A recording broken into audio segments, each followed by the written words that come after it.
This is RGtv The Lost episodes. Let's get started. And the lab inside the house, which is currently producing an incredibly volatile and explosive batch of thermoreactive chemicals. But this show, man, we want to spin it off real quick about the Castlevania.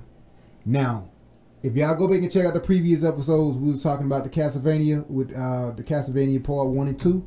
This is the Part 3 of the Castlevania show. Now, you have seen the previews. I have yet to see the full preview, but I did see some of it. How they popped the classic Nintendo tape into it. Yeah, that was... Man, that was sweet, man. And then I had to get back to work. Oh, yeah. I didn't see it all, but it was pretty tight, man. But I know you the Castlevania genius, so I'm going to let you go mostly into the Castlevania, man. Put them on game and rip it. I mean, basically, I'm going to tell you, they hit the perfect tone with this. Because to be honest with you, I was looking at somebody else's review of the trailer, and they were saying that that's what they wanted The Witcher to be. Yeah, that trailer like was like an animated series. Yes, that's the series they wanted it to be. And as far as how dark it is and how it hits the perfect tone. I mean, you know how Vampire Hunter D, it was dark, but it was even a little bit more brighter than what they're playing here. The tone of this series catches Simon. As far as the trailer is telling me, it feels a lot more like that Spawn series. Oh, as far as the colors and stuff like that's used. Yeah. If you remember the old Spawn cartoon, that's what it feels like to me. Because it gives you that feeling that you're immersed in the darkness of that world of, Dracula's castle, how the countryside has been darkened by Dracula. Yeah. And you kind of brought into that this is going to be a brutal series. This is going to be a dark and heavy series. My question is they going to have, is it going to be, you going to get the orgies of Castlevania, or they going to jump right into Castlevania? Well, see, that's the thing.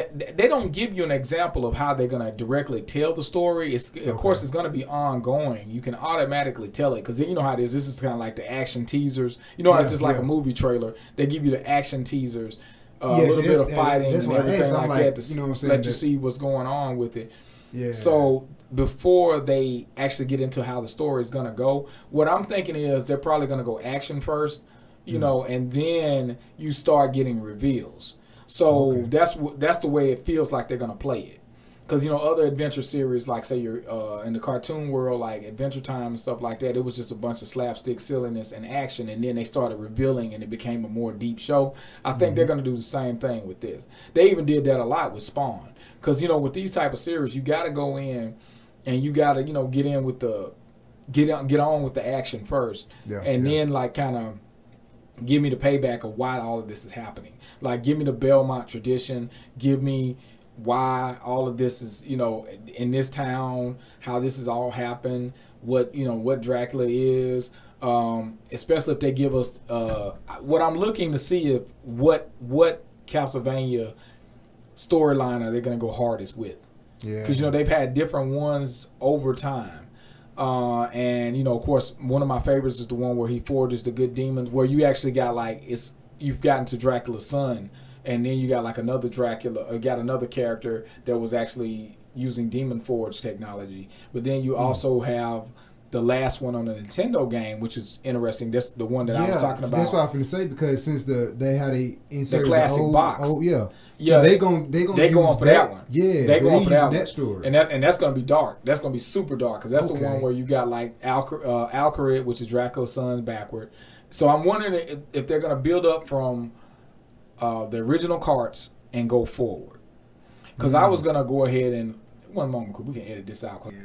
Yeah, and see, and that's what I was telling you, initially, they, with this series, and you can edit this, but with this series, you can actually see that they're going action first. So they're just showing us basically what's going to happen. And like I said, the different iterations of Castlevania, I know they're going to go with the classic, the classic 3 to 4 that came out of the early Nintendo series. Yeah. And those are, of course, that's just beta classic. I just wonder, I hope the series gets to stay around long enough to I get to the point where, it jumps consoles. But I don't know will they do that. Nintendo may just stay in its own body of work, and that's fine. True. That's fine to me, because that's endless library if they stick with it. Yeah. You know, you can do so much with that, and you could even take take your liberties with it. True. As well. And you know, one of those series is one of the first times I think in video games that a character was able to like forge between those different characters like that, because that's when you could actually become that pirate that was trapped in the bell tower. That's like the third game, I believe. Yeah. And the or you could have been like the sorcerer, or you could have been Dracula's son.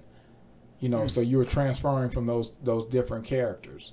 But the original wasn't like that. The original, of course, is just straight up good old Simon Belmont with the whip. And then you go, I think there's Trevor Belmont, and there's other. The Belmont family is like the Von Helsing family in the Dracula lore. And, you know, you do all of the backstory history on that. And so, like, basically Dracula is dark in the land. And, of course, a hero needs to rise. They talk about that in the trailer. And the Belmonts stand up to try to kill Dracula or seal him off.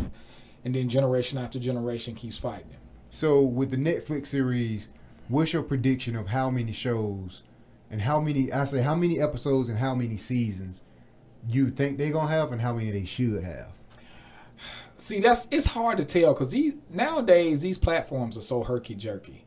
Like Netflix has become so unreliable. And I was hoping that we could get past this when we got away from network TV.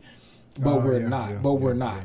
Now it's to the point where something can be popular, like say The Get Down was popular amongst a certain demographic, and I guess, I don't know, was they not seeing what they needed to see and it was just going to cost too much money, or they were just cutting it because they didn't want to ride with the demographic no more, but they did that. And I don't know how they're going to do this with, you know, it being an anime. I don't know how they're going to do it. I don't know how they're going to do it with Netflix cartoons, because I would hope that at least we got into the 3-season mark. At least. I'm like, because we're talking about a more in-depth story. Now, if you have a story arc where it depends on how they try to tell the story. If they try to tell the story in short bites, then we can get this thing over with in 2 seasons. But if like you're going to a 30-minute or 60-minute episode? Yeah, 60-minute episodes or 30. Well, actually, it being an animation, I'm gonna probably say they're probably gonna do 30 minutes. Because it'd probably be too costly to go do a 60-minute. So if they did like 30 minutes an episode, 2 seasons, I can see them doing like pretty much everything. I mean, a lot of times they wrap up like story arcs in seasons most of the time, and you could probably wrap the whole thing up in 2. But the problem is you shouldn't. I think that it could go on, because you got to look at things like Adult Swim when you got, or you could look at stuff like Archer, which is not on Adult Swim. Yeah. It's just now wrapping up after, it's like, what, this is the 5th season? Yeah, Archer got a lot of seasons. So that's what I'm saying. And they just kept going on with the story. And then you got the Venture Brothers is still going on, and it's they've kept that fresh and kept that moving. I hope that it gets that kind of a play. But the problem is, I just can't call it with Netflix. I can't. So let me give you a spin-off alternate reality.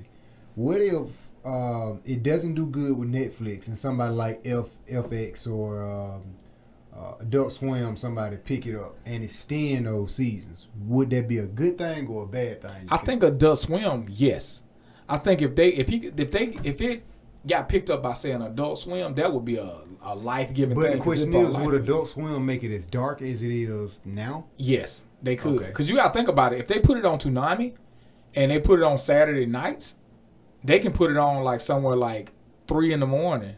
Yeah. Or something like that, and go to full on with it. Because the thing is, that's they've done that with like a lot of other series. Like I forgot, they had a vampire series on there that was pretty dark. But and, 3 in the morning. But it ain't gonna get it. I feel like if it's that late in the day, late at night, and midnight, something like that, it's not gonna get its views it deserves. Oh, it's gonna get the audience that it's looking for. You see what I'm saying? Yeah, because Toonami has a huge audience. It still has a huge audience. The problem is with Toonami, not Toonami, but the problem is with all of this is going to cater to a mature crowd. Yeah. This is not catering, and it's not catering to people who don't really know Castlevania. So basically, kids, you know, I'm pretty sure if you ask most kids on the streets, what do you think about the new Castlevania series?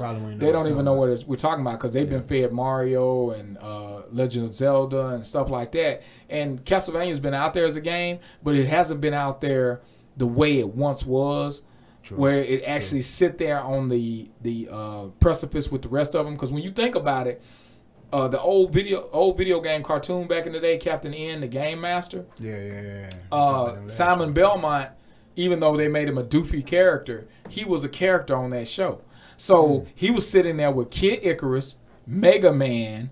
They didn't have Mario on there, surprisingly enough, because he was. Does anyone have any questions so far? My sir, this is getting deep. I must take a break from this.